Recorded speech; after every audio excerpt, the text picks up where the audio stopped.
अस्सलाम वालेकुम एवरीबॉडी। आज एक छोटा सा टॉपिक लेकर आए हैं कि बैच साइज़ क्या होता है। मैं जब न्यूरल नेटवर्क्स पढ़ रहा था तो मॉडल को ट्रेन करते हुए मैं दिखता था कि एक्स का डेटा देना है, वाई का डेटा देना है, इपॉक्स देने हैं, कितने इपॉक्स पे मॉडल ट्रेन होगा, और बैच साइज़ देना है। ये बैच साइज़ क्या होता है ये मुझे समझ में नहीं आता था। तो आज मैं कोशिश करूँगा कि इसको समझाऊँ आप लोगों को बैच साइज़ क्या होता है। ऊपर मैंने एक डेमो न्यूरल नेटवर्क बनाया है जो 3 इनपुट्स लेगा अपनी इनपुट लेयर में। 2 हिडन लेयर हैं इसके पास और एक आउटपुट लेयर है। लेट्स सपोज के आउटपुट लेयर का काम है सिर्फ ये बताना कि यस और नो, मतलब बाइनरी क्लास क्लासिफिकेशन है ये। इनपुट लेयर में जो 3 इनपुट्स हैं वो है age, salary and height. It could be anything. इन सारी चीज़ों को देखते हुए बताना है कि बंदे ने आपका प्रोडक्ट ख़रीदा या नहीं। इट कुड बी एनीथिंग है। तो होता क्या है कि ये एक ट्रेन न्यूरल नेटवर्क है, या ट्रेनिंग के टाइम पे आप सपोज कर सकते हैं इन 3 इनपुट्स को लेके ये न्यूरल नेटवर्क अपने वेट्स एंड बाइसेस को एडजस्ट करने की कोशिश करेगा and some sort of prediction देगा। लेट्स सपोज इसने प्रेडिक्ट करा यस, बट एक्चुअल में आउटपुट था नो, तो ये इस आउटपुट के हिसाब से लॉस कैलकुलेट करेगा एंड जो अगर लॉस आएगा इसका तो ये बैक प्रोपेगेट करेगा इस लॉस को कम से कम करने के लिए, ताकि ये सही से ट्रेन हो पाए। अभी लॉस को कम से कम कैसे करता है, वहाँ पर काम आता है आपका बैच साइज। तो उसके लिए आपको and this one time going forward and one time going backward is called an epoch.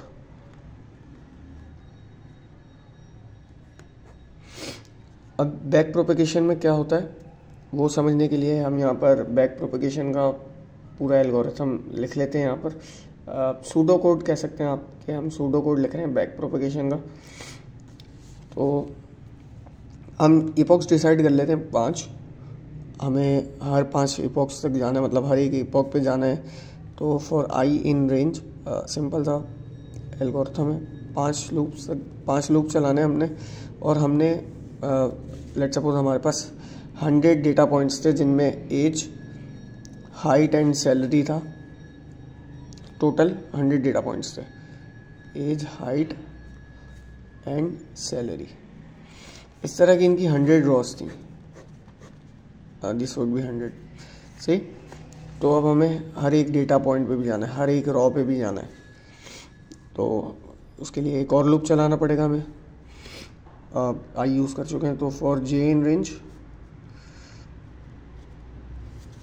And let's suppose हमने इसने पूरे डेटा फ्रेम को नाम दिया हुआ है एक्स। तो एक्स के जेथ आइटम पे जाएंगे बारी बारी एंड क्या करेंगे, वहाँ जाके प्रिडिक्ट करेंगे मॉडल डॉट प्रिडिक्ट को यूज़ करते हुए। जब फर्स्ट टाइम होगा तो आप सोचेंगे कि यार कैसे होगा कि अभी तो कोई वेट्स एंड बाइसेस ही नहीं मॉडल ने अपने सपोज करे हुए। तो ये रैंडमली मतलब वेट्स 1 डिसाइड कर लेता है एंड बाइसेस को 0 अज्यूम कर लेता है। तो बिल्कुल ही इनिशियल वेट्स पे हम प्रेडिक्शन करवाते हैं। स्टार्टिंग में जो भी लॉस आता है उस लॉस को कैलकुलेट करते हैं। लॉस कैलकुलेट करा एंड देन वेट्स अपडेट करें। वेट्स अपडेट कैसे होते हैं, अपडेट वेट्स, एंड ये वेट्स अपडेट कैसे होते हैं, using this formula new weights is equals to the old weights minus the derivative of loss with respect to partial derivative of loss with respect to the weights and इसके पीछे थोड़ी सी machine learning है कि हम इतने बड़े बड़े jumps नहीं मार सकते। तो हम एक लर्निंग रेट सेट कर देते हैं, दैट इज़ ईटा, और मल्टीप्लाई कर देते हैं अपने इस पार्शियल डेरिवेटिव से। तो ये एक सिंपल सा बैक प्रोपेगेशन का एल्गोरिथम था। आई होप सबको समझ में आया। And now let's move what is batch size and practical करने की कोशिश करते हैं इसका, उसके थ्रू समझने की। तो यस, हम वापस आ चुके हैं। थोड़ी सी थ्योरी और पढ़ लेते हैं कि ग्रेडियंट डिसेंट क्या होता है। कि हम अपने मॉडल को ऑप्टिमाइज करने की कोशिश कर रहे होते हैं। 3 डिफरेंट डिफरेंट टेक्निक्स होती हैं। पहली बैच ग्रेडियंट डिसेंट, दूसरी stochastic gradient decent, and third one is mini batch gradient decent technique. तो ये वो सिंपल सा एल्गोरिथम है बैक प्रोपगेशन का जो अभी हमने डिस्कस करा। And then batch gradient descent. अब जब हमने बैक प्रोपगेशन पढ़ते हुए, जब हमने एक रैंडम डेटा पॉइंट को उठाया था, तो बैच ग्रेडियंट डिसेंट में एक रैंडम डेटा पॉइंट नहीं उठाते। मतलब जैसे हमने अभी थोड़ी देर पहले थ्योरी पढ़ते हुए देखा कि हम एक रॉ उठाएंगे, मतलब एक डेटा पॉइंट उठाएंगे। तो बैच ग्रेडियंट डिसेंट में आप पूरा का पूरा डेटा सेट उठाते हैं और उस पर प्रिडिक्ट कर लेते हैं।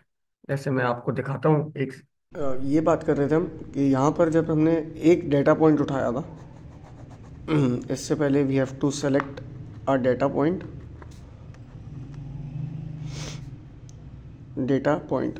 तो हम एक पर्टिकुलर रॉ उठा लेते हैं, जैसे फॉर एग्जांपल एज 18 है, हाइट 6 है, एंड सैलरी 1 लाख रुपए है।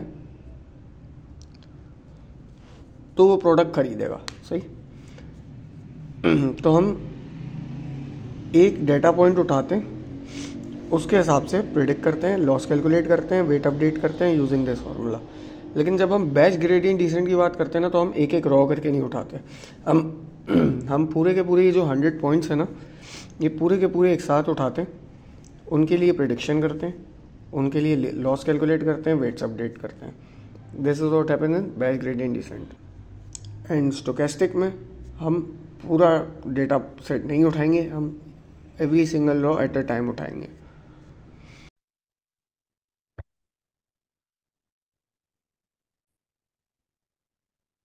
ये अब हम आ चुके हैं अपने कोड के अंदर वापस।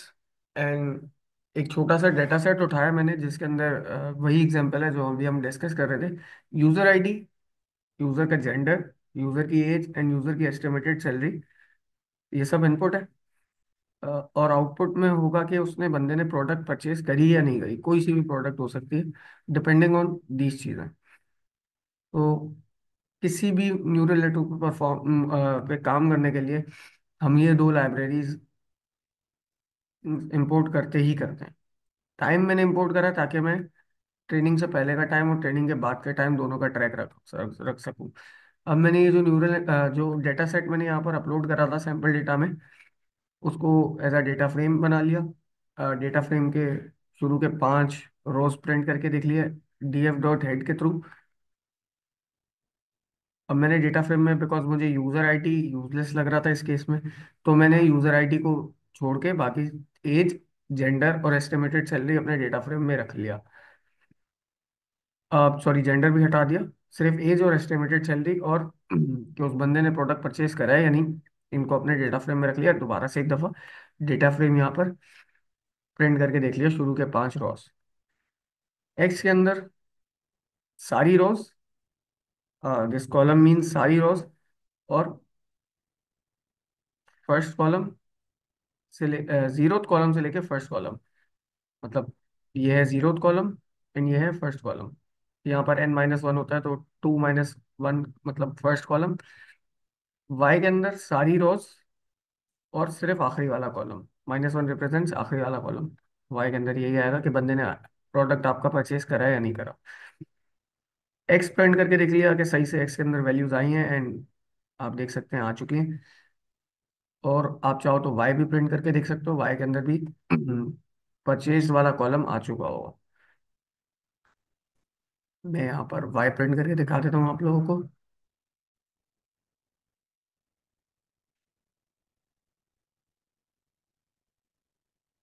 यस। एंड अब आप देखो, कभी भी मशीन लर्निंग पे आप काम कर रहे हो या डीप लर्निंग पे काम कर रहे हो, तो आपके जो इनपुट्स का स्केल होता है ना, वो बराबर होना चाहिए। अब जैसे ये एज का कॉलम है, इसमें सारी वैल्यूज हैं टेंस के स्केल में, हंड्रेड्स के स्केल में, सॉरी।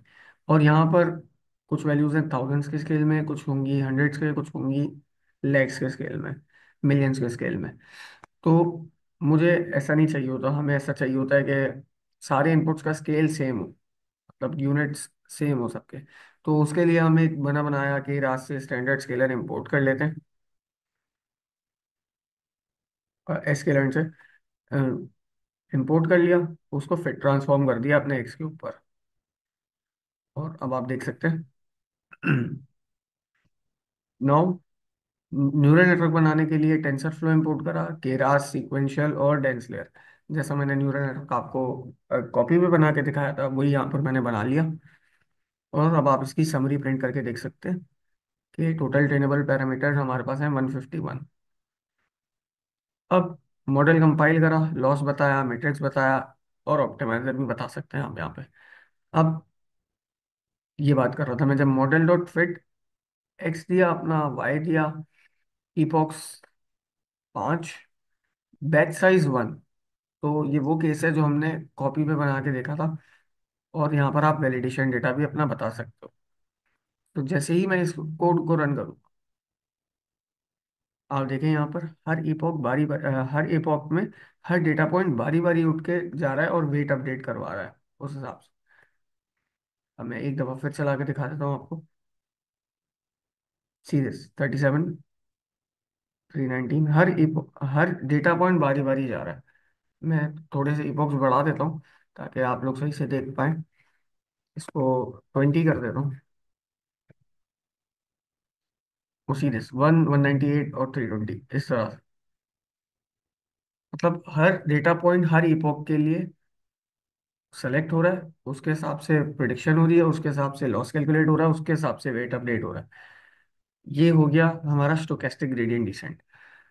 अगर मैं यहाँ पर बैच साइज बराबर कर दूं द होल डेटा सेट, अब होल डेटा सेट मुझे कैसे पता चलेगा कि होल डेटा सेट में कितने, तो मैं एक ट्रेनिंग टेस्टिंग स्प्लिट कर लेता हूँ और उसके बाद एक्स ट्रेन का शेप निकाल लूंगा, तो मुझे पता चल जाएगा कि मेरे एक्स ट्रेन के अंदर कितने आइटम्स हैं। एक्स ट्रेन के अंदर है मेरे 320 रॉज, और 2 कॉलम्स, और 2 कॉलम्स कौन से हैं, एज और उसकी रिस्पेक्टिव सैलरी, ये वाले। और अब मुझे मॉडल डॉट फिट करते वक्त यहाँ पर एक्स ट्रेन देना पड़ेगा, ना कि एक्स स्केल्ड। तो जल्दी से वो दे देते हैं।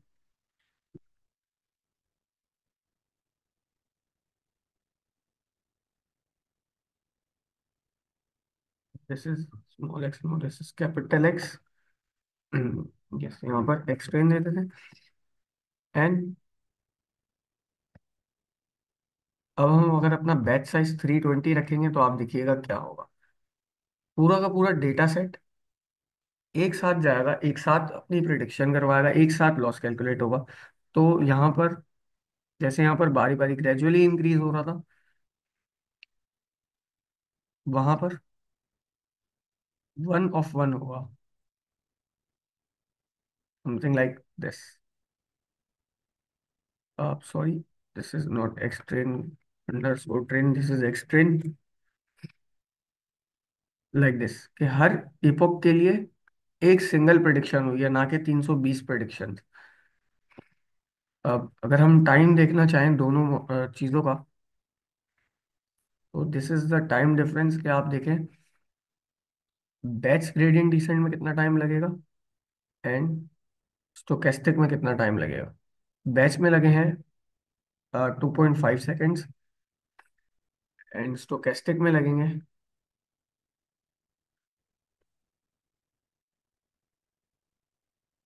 अब आप गेस करें जब तक मैं कोड चेंज कर रहा हूँ कि स्टोकेस्टिक में कितना टाइम लगना चाहिए। कम लगेगा इससे या ज़्यादा लगेगा?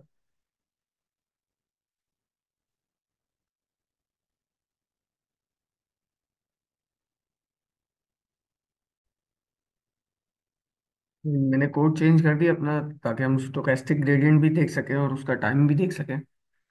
तो बैच साइज मैंने यहाँ पर 1 कर दिया। एंड नाउ लेट्स सी कि कितना टाइम लगता है। तो आप देखेंगे ज़्यादा ही टाइम लगेगा, क्योंकि वहाँ पर द होल डेटा सेट के लिए एक प्रिडिक्शन हो रहा था, और यहाँ पर हर इपॉक के लिए हर डेटा पॉइंट उठ के जाएगा और प्रिडिक्शन करवाएगा और वेट्स अपडेट करवाएगा। तो वहाँ पर 2.55 सेकेंड्स लग रहे थे, और यहाँ पर 19 सेकेंड्स लग रहे हैं। नो, आपको ये तो पता चल गया कि स्टोकेस्टिक ग्रेडियंट डिसेंट स्लोअर है बैच से, लेकिन फास्ट कौन सा है, लेकिन एक्यूरेट कौन सा है? तो ऑब्वियसली लॉजिकली अगर आप सोचें तो स्टोकेस्टिक ग्रेडियंट ज़्यादा सही है डिस्पाइट बीइंग स्लो। बिकॉज वहाँ पर हर डेटा पॉइंट के लिए अलग से प्रोडिक्शन हो रहा है। ना कि बैच के जैसे जहाँ पर एक डॉट प्रोडक्ट कर दिया जाता है और सब सारी सारे डेटा पॉइंट्स के लिए डॉट प्रोडक्ट करके प्रिडिक्शन करवाई जाती है, उसकी तरह यहाँ पर नहीं होता। You can see the graph of the loss hair.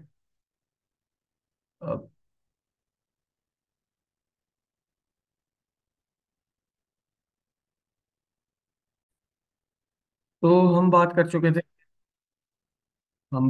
थे कि फास्टर जो है वो है बैच ग्रेडियंट डिसेंट, बिकॉज पूरा का पूरा बैच उठेगा, एक साथ ट्रेन होगा। स्टोकेस्टिक में हर डेटा पॉइंट हर इपॉक के लिए उठेगा, वेट अपडेट करवाएगा एंड सिमिलरली लॉस को मिनिमाइज करवाएगा using that formula we discussed earlier.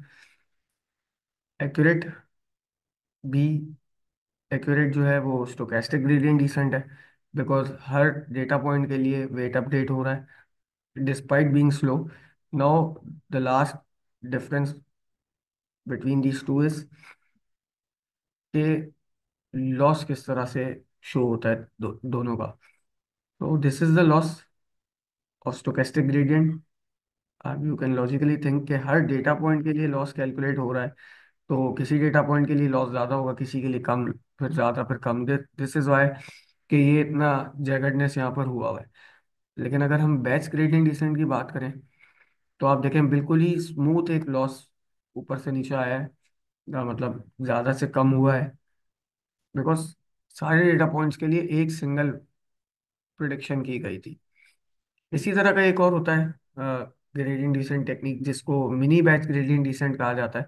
Mini batch में कुछ भी नहीं होता, बस इन दोनों के बीच का होता है stochastic gradient decent and batch gradient decent technique के, जहाँ पर हम बैच साइज ना ही वन रखते हैं, ना ही द होल डेटा पॉइंट के बराबर रखते हैं। हम उनके बिटवीन का कोई भी वैल्यू रख लेते हैं, जैसे 16 देखा होगा आपने, 32 देखा होगा। फिनोमेना यही फॉलो होता है, बस। अब अगर 32 बैच साइज रखा हुआ है तो at a certain epoch 32 data points जाएंगे, अपने लिए प्रोटेक्शन करवाएंगे और वेट्स अपडेट करवाएंगे, फिर दूसरे 32 जाएंगे, फिर दूसरे 32 जाएंगे, जब तक एक इपॉक पूरा नहीं हो जाता। फिर अगले इपॉक के लिए 32 पॉइंट्स कर करके जाएंगे, प्रिडिक्शन करवाएंगे और वेट्स अपडेट करवाएंगे लॉस को देखते हुए। ये फिनोमेना फॉलो होता है। अब थोड़े से इंटरव्यू क्वेश्चंस की बात कर लेते हैं। पहला इंटरव्यू क्वेश्चन तो ये है कि अगर आपका डेटा सेट की लेंथ है या डेटा सेट का साइज है 320 एंड आपने बैच साइज रखा हुआ 200, तो कितने बैचेस बनेंगे? तो आप देखेंगे 200 का तो एक बैच बन जाएगा, लेकिन जो दूसरा बैच बनेगा वो 120 का है, मतलब बैच पूरा नहीं हो रहा, तो ऑब्वियसली दो ही बैच बनेंगे, जिसमें एक का साइज होगा 200 एंड दूसरे का होगा 320। अनदर इंटरव्यू क्वेश्चन है इसके, ये जो बैच साइज रखा जाता है ये मल्टीपल ऑफ टू में ही क्यों रखा जाता है? तो दिस इज बिकॉज के आर्किटेक्चर ऑफ रैम ऐसा होता है कि हमें, जब हम बैच साइज की बात कर रहे हैं, मतलब हमने जब एल्गोरिथम पढ़ा था उसका सूडो कोड जब हमने पढ़ा था बैक प्रोपगेशन का, तो हमने क्या बात करी थी कि we have to select either a row, अगर हम स्टोकेस्टिक ग्रेडियंट डिसेंट की बात कर रहे हैं, या we have to select an entire data set. Select का क्या मतलब है? सेलेक्ट का यही मतलब है कि हम अपनी रैम में लोड कर रहे हैं, और ये तो बहुत ही छोटा सा यूज केस था, हमारे पास एक एग्जांपल थी जब हमने इस डेटा सेट की बात करी जिसमें सिर्फ 320 रोज थी। रियल वर्ल्ड प्रॉब्लम में हमारे पास ऐसा डेटा सेट नहीं होगा, हमारे पास जीबीज में डेटा सेट होगा, और इतनी स्पेस हमारी रैम में होती नहीं है। इसीलिए बैच ग्रेडियंट जैसे टेक्निक्स यूज करी जाती हैं। और मल्टीपल ऑफ टू क्यों रखा जाता है? बिकॉज रैम का आर्किटेक्चर ऐसा होता है कि वहां पर हमें मल्टीपल ऑफ टू में ही देना पड़ेगा। अब you can all GPT for further detail on this के टू में ही क्यों रखा जाता है, मल्टीपल ऑफ टू में क्यों रखा जाता है। तो आज की वीडियो के लिए इतना ही था। आई होप आप लोगों को ये वीडियो इन्फॉर्मेटिव लगी है, अगर लगी है तो चैनल को लाइक कर दें, सब्सक्राइब कर दें और वीडियो को शेयर कर दें। Thank you. मिलते हैं अगली वीडियो में। अल्लाह हाफ़िज़।